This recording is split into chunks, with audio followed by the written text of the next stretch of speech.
Yung best friend ko. Kasama ko ulit. At nandito kami. Tambay muna kami sa 4th floor.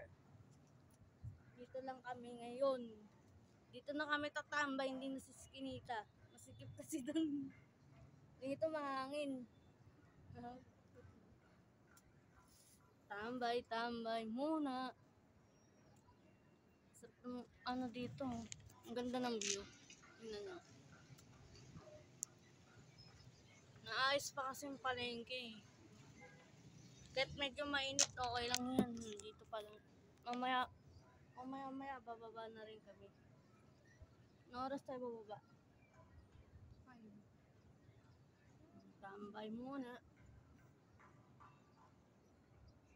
Ang ganda ng view.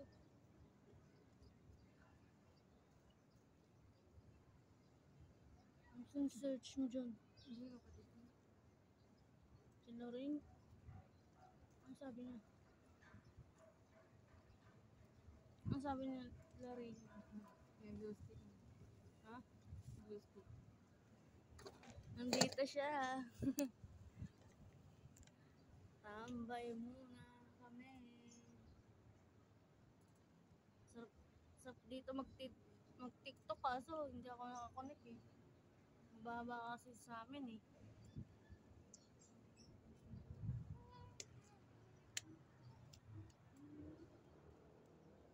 Mamaya sa susunod, pag bumakit kami ulit dito, bibidyoan ko. Yung buo. Kalahati lang kasi ito eh. Pupost ko agad yun sa YouTube.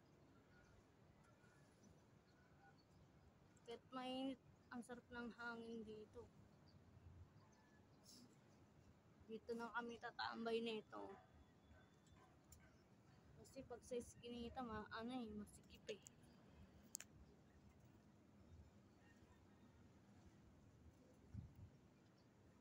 Ang sabi nila rin. Puno to no.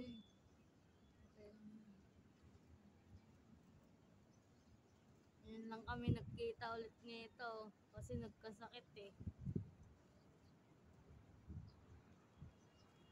Nung April din, nagkasakit din ako ilang araw. Niligo ko yung lagnat ko guys.